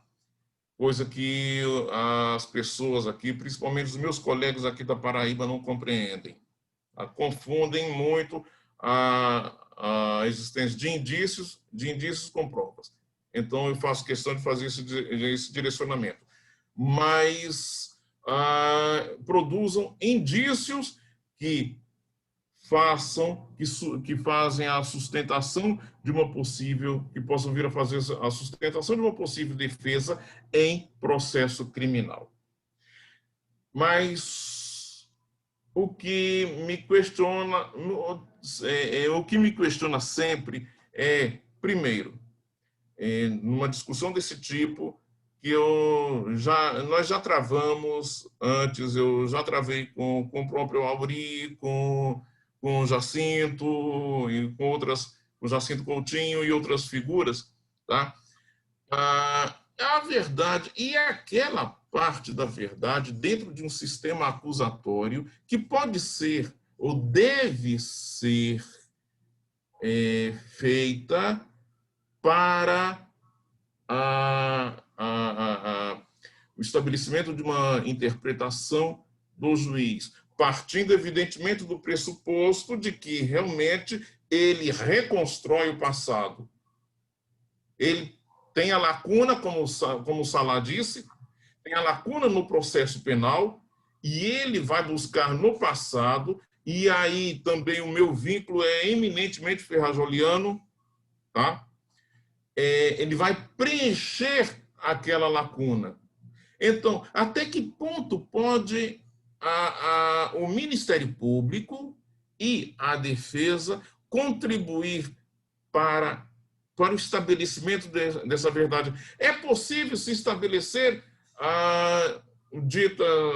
digamos assim, uma ideia de uma verdade, não sei como é que eu posso traduzir, uma verdade parcial, ou uma meia-verdade, ou como é que se pode, como é que se ajusta o conceito de verdade dentro de um sistema acusatório em que se exige a participação de Ministério Público e defesa? É isso que eu quero saber. Obrigado. Eu acredito que são várias perguntas que foram feitas aqui, não é uma só. Mas talvez a pergunta inicial para o professor Salá é: existe verdade processual? Ou o que existe no processo são reproduções e narrativas sobre algo que nunca estará no processo, porque ontologicamente não pode estar lá. Então, assim, talvez o professor Salá disse, uma coisa não pode ocupar dois espaços. Ela não pode estar fora do processo e estar dentro do processo. Então, professor Salá, estamos curiosos aqui. Vamos lá. Primeiro, tá? Estão me ouvindo aí, né? Está aberto? Tá. Primeiro, tanto os autores, até os autores da Escola Paulista, por exemplo, que são leitores do Tarufo, ou um Gomes Filho, vão falar algo muito semelhante ao que você está dizendo, Marcelo. O que nós temos no processo não são fatos, são enunciados sobre os fatos. Os fatos não estão lá. Essa questão, para mim, já é uma questão assim, quase que consensual. Quanto ao que o Onésimo levanta, o que ele percebe como um aparente problema, para mim, na verdade, é a condição de funcionamento daquilo que eu defendo. É exatamente o contrário. Tá? Se a gente vai na tradição monológica típica do juiz da consciência da modernidade, né, nós conferiríamos poder ao juiz. Nós embarcaríamos nessa assunção de uma onipotência e pensaríamos que, entregando isto a alguém que fosse dotado de capacidades sobre-humanas, né, nós eventualmente estaríamos zelando pela verdade. E toda a retórica de busca da verdade transita no âmbito dessas premissas. Como, diferentemente dessa tradição monológica, o que eu penso sobre uma perspectiva dialógica, né, o fato de tu ter no processo diferentes argumentações, diferentes retóricas, tá, na realidade não é contraproducente para efeito de um sistema que pretenda corrigir o caráter alucinatório da evidência. Pelo contrário, é justamente esse ambiente de guerra, de conflito, de incerteza, tão bem retratado pelo Goldschmidt, que foi inclusive acusado de propor categorias que eram sociológicas e não jurídicas, por isso que são boas, porque são sociológicas e não são jurídicas. Esse ambiente de confronto e guerra é o mais conducente a produzir uma espécie de zelo pela verdade. Por quê?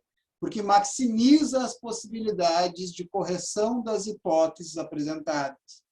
Embora, diga-se de passagem, é importante pontuar que nem na acusação nós encontramos uma descrição clara, objetiva e bruta dos fatos, comprometida com algo que seja a verdade, nem tampouco na defesa nós encontramos essa argumentação. Nós encontramos argumentações no processo que são movidas por uma intenção de persuasão. Tá? São efeitos retóricos de sedução que visam obter a captura psíquica no juiz acerca do convencimento das hipóteses apresentadas pelas partes, seja pela acusação ou pela defesa. A acusação está comprometida com uma hipótese que visa a captura psíquica do juiz, no sentido de obter um resultado que é a condenação, enquanto a defesa, contrariamente, está comprometida com a destruição, com a inviabilização dessa hipótese. Isso reforça aquilo que eu referi sobre o fato de não haver no processo os fatos, mas sim enunciados sobre os fatos. Agora, eu separo a discussão que eu faço, que é a discussão epistemológica sobre o que nós estamos falando de fato quando falamos em verdade no processo penal, da discussão que o Jacinto faz no campo da psicanálise sobre aquilo que as pessoas elegem como verdade. Essas duas discussões, elas não se confundem, não se misturam porque são diferentes. Né? É evidente que quando o juiz condena, quando ele exterioriza narrativamente a sua convicção por meio da sentença no sentido condenatório, ele faz isso por quê? Porque a sua captura psíquica foi obtida, porque ele considera que aquilo que ele efetivamente decide coincide com a verdade. Nesse sentido, seria a sua verdade. Tá? Isso não se confunde com o estatuto ontológico sobre o que é, efetivamente, em termos de verdade, o pedaço de papel no qual está exteriorizado o seu convencimento. São duas coisas diferentes, essas duas coisas não se confundem. Na realidade, elas são complementares. Tá?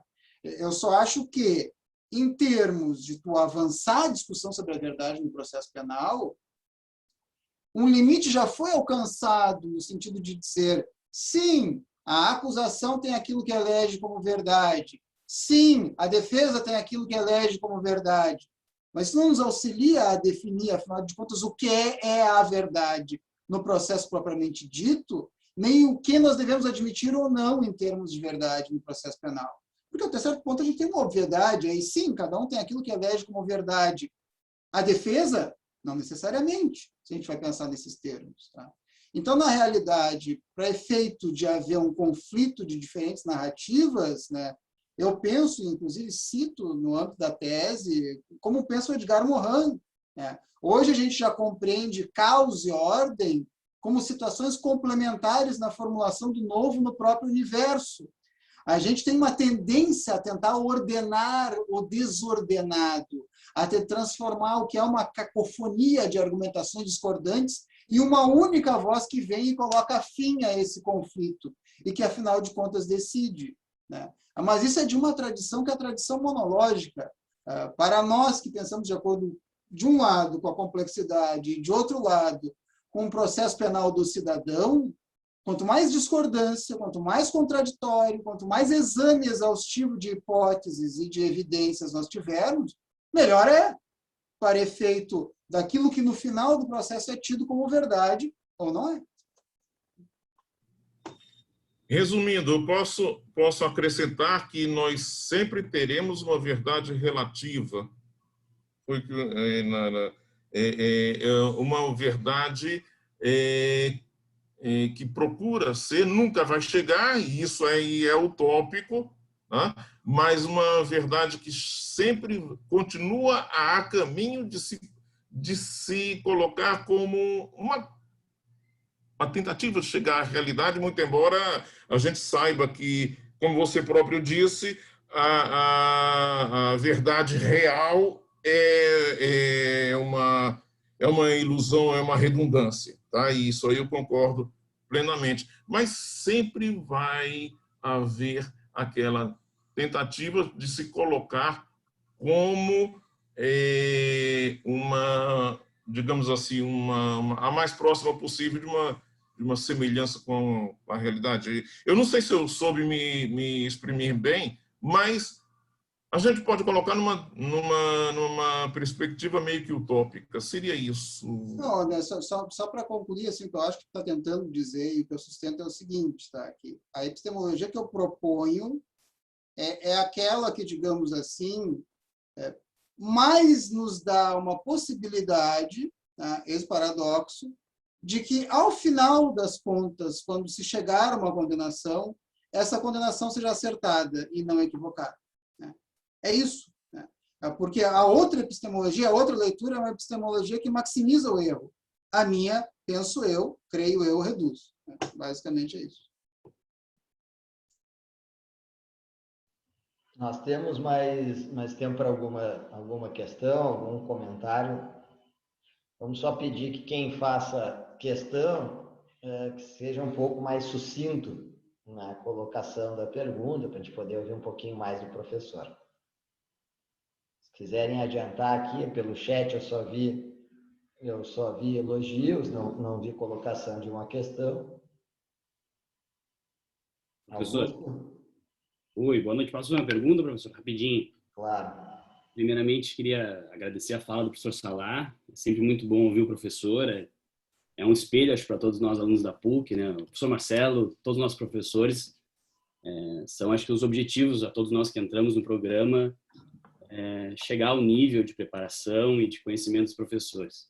Professor, minha pergunta, rapidamente, o que o senhor acha sobre a importação dos conceitos de estándares probatórios aqui para o processo penal brasileiro, e principalmente o da dúvida, do prova, além da dúvida razoável, e se eles podem ser limitadores da busca dessa verdade correspondente, ou da verdade como um todo? Seria mais ou menos isso.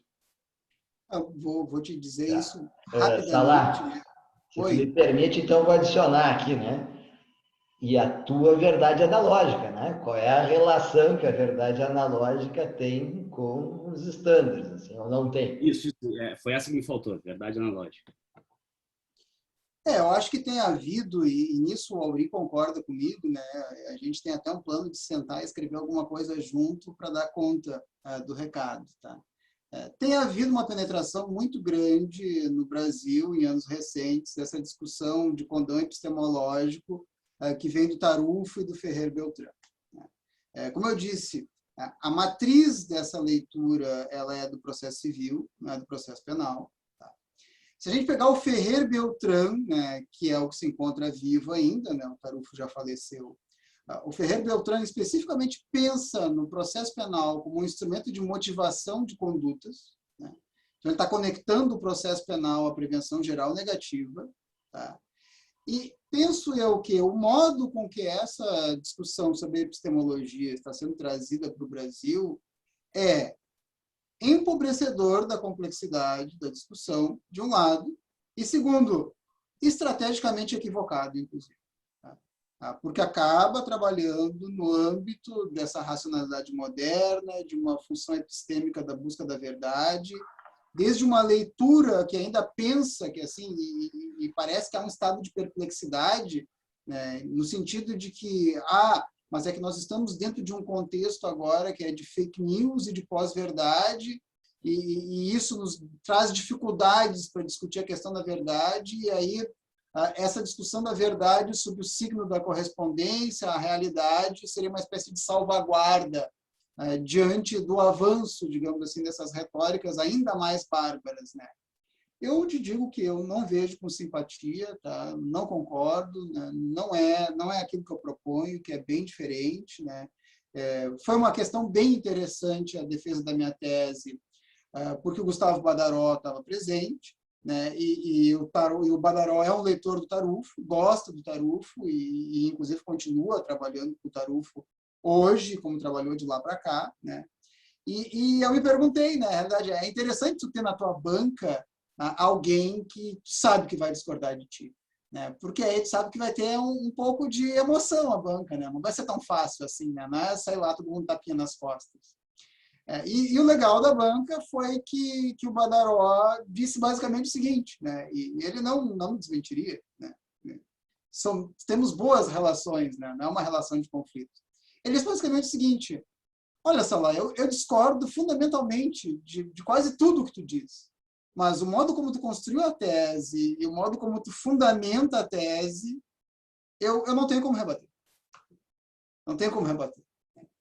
E o Badaró continua trabalhando de lá para cá, com o conceito de verdade como correspondência. Ele até construiu uma figura, que é a figura do verifóbico, que é daquele que teria fobia da verdade, ou medo de usar o conceito de verdade no processo, e penso que é inadequado dizer isso sobre mim, porque, na realidade, modéstia à parte, ninguém se dedicou tanto à questão da verdade no processo quanto eu me dediquei, né? E desde um horizonte compreensivo que é muito diferente desse horizonte compreensivo que legitimou tantas violências nos últimos séculos.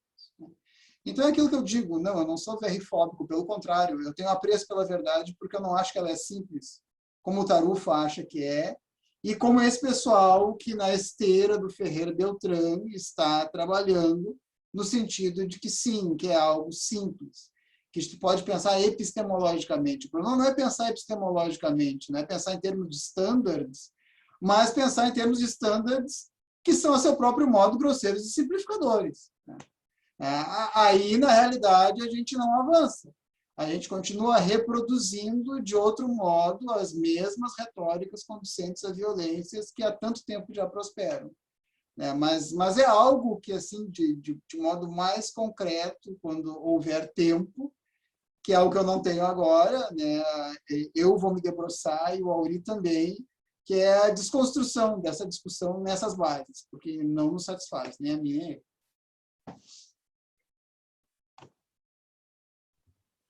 Mais alguma questão?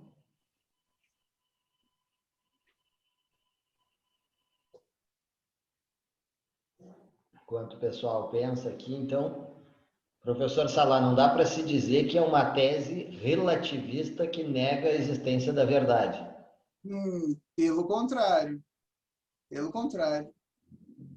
Eu não nego a existência da verdade de modo algum. O que eu digo é, o pessoal até hoje olhou para o lado errado sobre a questão da verdade.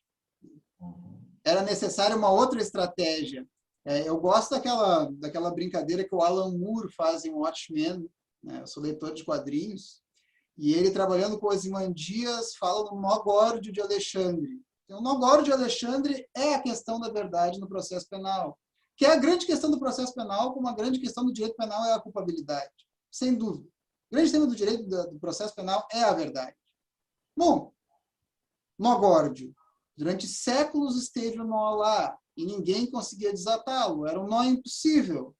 Até que Alexandre o Grande vai lá e faz algo completamente diferente. Ele saca a sua espada e com um golpe só separa os dois pedaços de corda. Ele usou outro tipo de abordagem. Com base naquelas premissas, com aquela estratégia, não desatariam o nó nunca. Continuariam enroscados nesse nó para sempre. E continuam. Né? Não se trata de uma questão colonizadora. Bom, então, a única leitura possível, a única leitura viável, a única leitura que reconhece, de fato, que é a verdade no processo penal é a do Salah? Não. Outras leituras são possíveis. Eu sou o primeiro a dizer, quando alguém me perguntar, mas professor, eu li o seu trabalho, eu gostaria de discutir essa questão. Será que tem alguma coisa a dizer sobre esse tema ou o senhor já esgotou esse tema? Não existe isso, não existe tema esgotado. O conhecimento é biodegradável. Ele tem prazo de validade.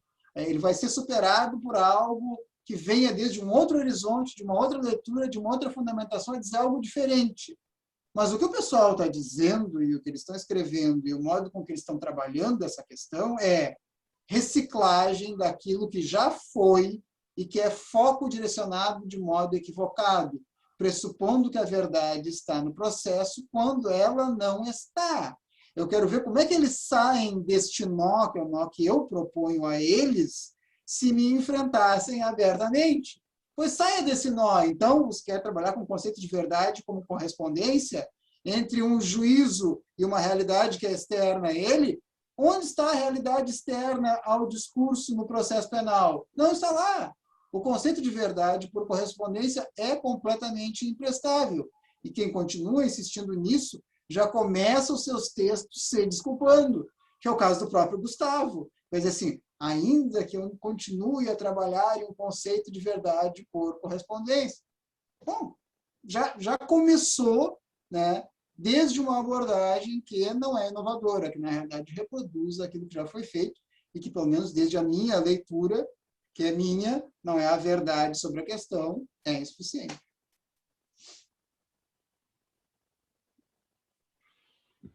Salah, acredito que tem algumas questões que foram colocadas aqui no chat, não sei se tu queres comentar. Uma delas talvez pede uma explicação melhor do que seria a verdade analógica, do que ela se diferencia da verdade por correspondência.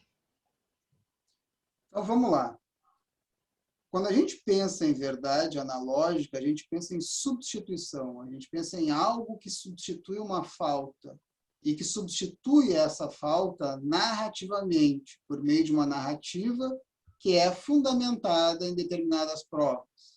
Naquilo que, ao final do processo, sobreviveu como prova, o que não significa necessariamente que seja prova. Né? Então, somente que no processo parece que é. Então, essa narrativa vai substituir aquilo que é uma falta, que é aquilo que um dia já foi e que não tem como voltar a ser de modo algum. Ela é análoga ao passado e não correspondente porque ela substitui essa falta. Quando a gente fala em correspondência, a gente fala em uma aproximação que é grosseira e simplificadora, no sentido de um passado que teria se desvendado no processo. No sentido que haveria, no máximo, uma insuficiência mínima, que é aquela que o Ferrari vai falar em verdade processual, ou os autores vão trabalhar em verdade relativa, e pior, um conceito de verdade por correspondência que vai continuar aceitando que ao juiz cabe um papel na gestão da prova e na descoberta dessa verdade, que deve ser buscada no processo, inclusive. Então, aí tem diferenças fundamentais, tem diferenças que são ontológicas, tem diferenças que são epistemológicas, e tem diferenças que são, inclusive, em termos do que o sistema processual penal comporta, né? Se ele é, de fato, acusatório. Né? E é claro, a gente vai se envolver em outras polêmicas, porque vão ter aqueles que vão dizer também que uma atividade probatória do juiz, né, se ela é complementar, se ela é residual, se ela não introduz um elemento novo, não comprometeria o sistema acusatório. Para mim, compromete.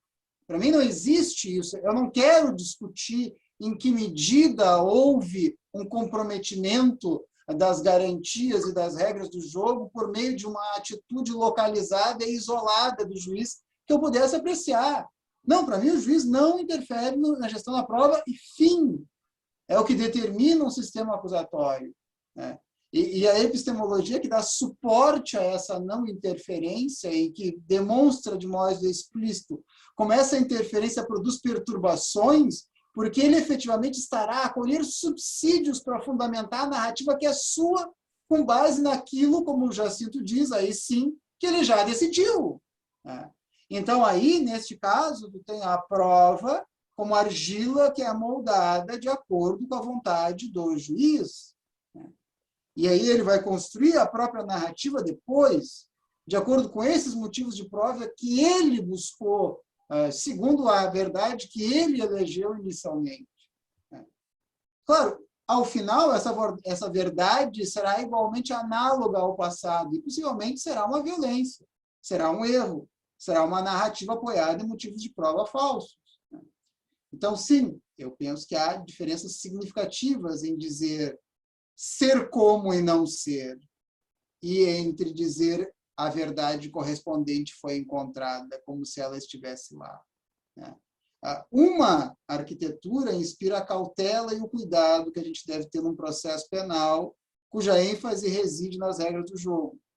Enquanto outra narrativa, ainda que de forma velada, ainda que muitas vezes de modo tão claro, mas sim sequestrável, ainda trabalha com base nas perspectivas da filosofia da consciência, da assunção da onipotência, na ideia de que nós podemos, sim, entregar ao juiz determinadas capacidades e iniciativas, sem que disso resulte qualquer espécie de comprometimento, tanto da estrutura acusatória quanto da própria integralidade da prova e assim por diante. Ótimo. Poderia fazer uma colocação? Ótimo, eu não sei quem está falando agora. Sou eu. Eu poderia fazer uma colocação, que foi eu que fiz a pergunta passada. Ah, sim, por E, favor. na verdade, tem uma segunda parte da pergunta que não foi apresentada pelo professor Salar. Professor Salar, primeiro, boa noite. Tinha mudado inicialmente uma cidade no chat. Meu nome é Hélio, sou do PPGD da UFC. E esse tema, na verdade, vem me interessando bastante. E, no meu caso, eu tenho pesquisado também em relação ao direito penal negocial.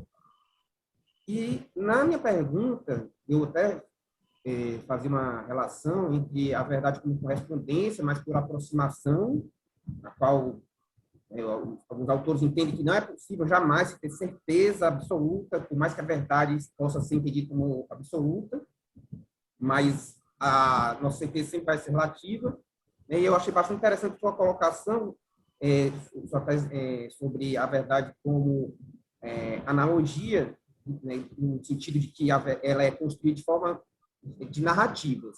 Mas aí isso me remete à questão do direito penal negocial, o que a gente sabe que muitas vezes o Ministério Público, que tem um poder muito maior do que o réu, acaba por impor determinados acordos, que são construídos segundo a ótica do Ministério Público, naturalmente, a partir da narrativa feita por eles, que muitas vezes é imposta ao réu, que às vezes tem um medo muito grande de não aceitando o acordo, ser condenado, e às vezes prefere aquele acordo. E tem sido trazida a discussão sobre o poder do juiz, que não poderia ser um mero homologador de acordos, se ele teria, então, como numa busca mínima pela verdade, interferir nesses acordos e fazer um controle sobre a base fática. Então, eu gostaria de saber qual o seu entendimento sobre isso, né? E a busca da verdade, então essa discussão vai ser bastante relevante, né? E até relembrando o professor apontou de que o problema não seria tanto a busca da verdade, mas sim as competências que ela traria. É isso que eu digo. Tá, vamos lá, por partes, tá? Primeiro, busca da verdade, não. Ponto final. Jamais. Eu disse, o problema não está na verdade, mas sim nas competências que ela assegura, tá? Busca da verdade supõe um papel proativo por parte do magistrado. Tá? Supõe que o processo penal teria como finalidade produzir uma condenação, porque é somente para condenar que a verdade se torna uma exigência. Né? Como diz o próprio Binder, né? O juiz deve exigir a verdade do acusador. Tá? Então, essa é a primeira questão. Segunda questão, tá? Determinados conceitos têm que ficar bem claros. Tá? Não confunda certeza e verdade. São duas coisas completamente diferentes. Tá? A certeza é um estado subjetivo de alguém acerca da veracidade de alguma coisa. Tá? Há pessoas que têm certeza de que a cloroquina é um tratamento aceitável para uma determinada doença. Não é. O grau de certeza subjetiva de alguém não interfere de modo algum na realidade concreta externa à convicção desse alguém. Né? E, pelo contrário, né, é bom ter chamado a atenção para isso, né, porque as perguntas acabam revelando outras facetas. Tá? Há autores que vão substituir a palavra verdade pela palavra certeza. Vão dizer que não se trata de buscar a verdade, mas sim de buscar a certeza. E aí a gente tem uma fraude de etiquetas, porque estão dizendo a mesma coisa com outra palavra e de forma inadequada, porque a certeza é o estado subjetivo de alguém. A gente tem que fazer o deslocamento no âmbito da discussão do processo penal, da certeza para a incerteza, porque é justamente aquilo que eu disse na conclusão da minha fala. Ao final, o estado de incerteza permanece. Né? A gente tem um estado de incerteza permanente e é por isso que no processo penal a gente fica, de certo modo, com as vias recursais abertas para sempre, por meio da própria revisão criminal. Tá? Então, o Estado tem que deslocar da certeza para a incerteza. Sobre a questão negocial, delação premiada e assim por diante. Essas são questões que surgiram depois da minha tese. E que eu enfrentei em outro livro, que é o Discurso de Ódio e Sistema Penal. Tá? Eu vou responder em duas frentes a tua pergunta. Tá? Eu vou responder a segunda parte primeiro. Eu acho completamente equivocada qualquer argumentação no sentido de que o juiz, de algum modo, possa interferir na gestão da prova de modo a salvaguardar eventuais direitos fundamentais que estariam ameaçados em qualquer circunstância. Que ele possa ter iniciativa probatória em qualquer sentido. Tá? Porque isso é uma caixa de Pandora. Tá? E é uma caixa de Pandora por quê? Porque se o juiz, diante de um estado de incerteza diante dele, vai atrás de prova, é porque ele quer condenar. Ele só precisa de prova para condenar. Se existe um estado de incerteza, ele absolve. É tão simples quanto isso. O juiz não precisa interferir na gestão da prova para absolver quem quer que seja. Né? Então, isso é uma furada, tá? Desde a minha leitura. Tá? Dizer que, mas em determinados casos, por exemplo, está se percebendo que há uma incompetência da defesa, um descomprometimento, o advogado é iniciante. Será que nessas circunstâncias o juiz não deve, de algum modo, interferir para salvaguardar, para ajudar? Não, absolve. Se ele não está convencido, absolve. Ele não precisa de prova para absolver. Tá? Sobre a questão da delação premiada. Tá? Bom, isso evidentemente coloca em questão por completo o direito processual penal como a gente conhece. Ação, jurisdição, processo penal. São outros institutos, é outra realidade completamente distinta. E essa realidade ela é, a seu próprio modo, tão ou mais violenta que os piores inquisitorialismos. Por quê? Porque a gente testemunhou em anos recentes, né, com a emergência do lavajatismo, a seguinte situação. São os acusadores que já chegam no processo, tá? Já se aproximam de um determinado alguém. Tá? Agora, não com a intenção de escavar, de uma prospecção no sentido de ir atrás de determinados subsídios, mas sim já chegam com uma moldura pré-definida de uma verdade por eles já eleita e que eles esperam que alguém confirme no processo, que alguém subsidie. E mais, os acordos só saem quando a pessoa deliberadamente se compromete com essa moldura pré-definida, a referenda, a apoia e a subsidia. Tanto que a gente teve determinados acordos que foram travados porque as pessoas não tinham o que acrescentar, não tinham como municiar aquela moldura já definida como verdade por parte dos acusadores. Então, esse é todo um outro desdobramento da questão da verdade, né? Que, aí sim, aí a gente está diante de um abandono por completo da verdade, a verdade se torna objeto de uma negociação e nem sequer no sentido de uma prospecção ativa como aquela do juiz, mas sim no sentido de dar subsídios para uma argumentação previamente já definida por parte daqueles que acusam. E aí, é claro, com todas as implicações que daí decorrem de uma república dos delatores, onde a gente teria que se perguntar por que a gente deveria ter qualquer espécie de confiança em depoimentos nos quais alguém tem que ter algo a oferecer, porque se não tem o que oferecer, não fecha o negócio, e assim por diante. São muitos os problemas, como são muitos os problemas do testemunho também, que necessariamente tocam nesse tema. A questão do testemunho, por exemplo, ela ultrapassa a epistemologia da parcialidade. Como eu falei, o testemunho é uma questão de confiança. Nós não temos como nos certificar de que alguém fala a verdade. O fato de alguém acreditar que diz a verdade não é uma garantia de que essa pessoa diz a verdade. Todas as discussões sobre a memória, como algo que é falível, como algo que é movido muitas vezes por uma criatividade, por uma imaginação, e assim por diante, são N avenidas de discussão que se abrem a partir das colocações que tu fizeste. Muito bem. Posso cometer uma Onésio, nós inconfidência já aqui? vamos aqui com o nosso tempo muito avançado. Não, está certo. Eu só quero dizer o seguinte, só complementando o que o Hélio disse, eu, como promotor de justiça, até botei aqui, eu tenho medo do poder que me deram, sabe? Eu tenho medo do poder que me deram. Eu, podendo evitar de fazer esses tipos de acordos, eu evito. Eu só quero deixar claro isso. Obrigado.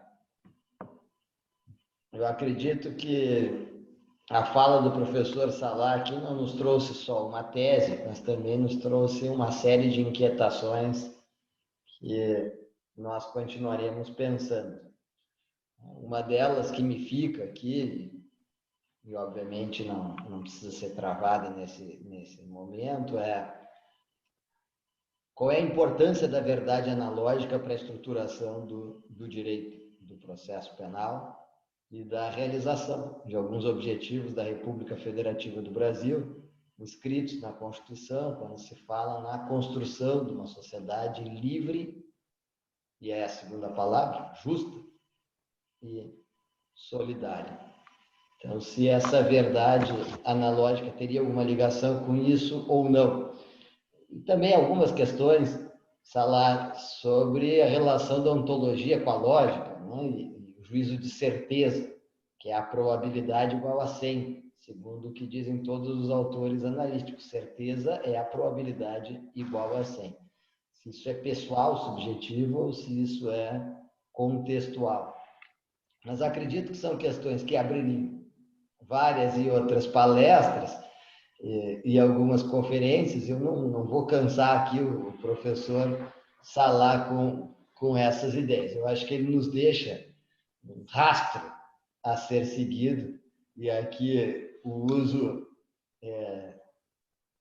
em homenagem mesmo a essa busca trazida pelo professor no rastro em relação ao que já passou. E nós pensarmos também, talvez, numa postura de humildade do jurista, não de um jurista que se contenta com uma meia-verdade, né? Porque a verdade parcial me parece que sempre cai nesse problema. Isso não é um problema processual penal, isso é um problema filosófico. E me parece que a tese que nos traz o professor aqui é de levantar de novo a importância da analogia. Teve um filósofo do direito que é um penalista, se preocupou muito com isso, dizendo que o método jurídico era um método analógico, que é o Arthur Kaufmann. Depois um outro também, na escola de Coimbra, chamado Fernando Pinto Bronze, disse que o método é sempre analógico. Se é ou não é, talvez outras teses venham a responder essa questão. Com certeza, o professor Dr. Salah Khaled, o tema da colaboração com a justiça e da justiça negociada é tema de investigação de alguns doutorandos que escrevem hoje, que pesquisam hoje no programa de Ciências Criminais da PUC. Fica o nosso agradecimento a essa clareza trazida aqui, a riqueza de detalhes, e um agradecimento a todos que tiveram conosco na noite de hoje. Salah, não sei se tu queres fazer um fechamento em relação a tudo isso. Sim, eu só vou dizer uma coisinha em relação aos objetivos da República que tu referiu. O Ferraioli, que foi muito, mas muito mais tímido e menos ousado do que eu fui, né? Quando trabalhou com o conceito da verdade, ele disse o seguinte: se o indúbio pro réu fosse efetivamente levado a sério, provavelmente acarretaria a paralisia da função judicial. Eu fui muito mais longe do que o Ferraioli. Eu explicitei de modo muito mais agudo e muito mais claro, né, a imensidão da complexidade e da possibilidade de que a gente esteja fazendo a coisa errada quando condena alguém. E quando a gente pensa na máquina de moer carne negra, que é o nosso sistema penal, quando a gente pensa no grande encarceramento, no quanto ele é seletivo, no quanto as pessoas em situação de vulnerabilidade social são enjauladas como bestas feras nesse país, para um sistema penal tão autoritário quanto esse aí. Quando a gente pensa no que foi possível fazer num processo penal com a maior visibilidade que um processo penal teve ou jamais terá na história da República, né, a gente se pergunta o que acontece nesses processos penais invisíveis, nos quais os condenados estão lá sendo vítimas das piores violências, com as retóricas mais autoritárias, justificadas por esses argumentos tão simplificadores. Então, sim, eu acho que o conceito de verdade que eu proponho, que desvela a complexidade do processo penal e demonstra o quanto a gente precisa ter de cuidado no processo penal, porque, afinal, é de pessoas que se trata, não é só um conhecimento, não é só uma retórica jurídica, é na carne de alguém que isso aí toca. Eu acho que é condizente com os objetivos da República. Sim. O que não é condizente com os objetivos da República é o que a gente está vivendo desde 2019 nesse país. Isso não é condizente. Nada condizente. E que bom ter estado aqui hoje contigo e com vocês para participar de algo que é erudito, que é acadêmico, que é científico, que é respeitoso, que é esclarecedor, ainda que virtualmente. Né? Mas é assim que o encontro é possível hoje em dia. Hoje estivemos juntos assim, quem sabe no futuro estaremos juntos de outra forma novamente. Grande abraço para todo mundo, pessoal. Excelente. Muito obrigado, professor Salah. Agradeço a todos que estiveram aqui. Nós temos um próximo encontro no dia 19 de maio com o professor Daniel Achuti, colega do professor Salah, que esteve aqui também conosco. E mais adiante nós divulgaremos nas redes. Peço encarecidamente a companhia de todos vocês numa próxima quarta-feira, dia 19 de maio, às 20 horas. Muito obrigado. Desejo muita saúde a todos, bons estudos. Continuemos.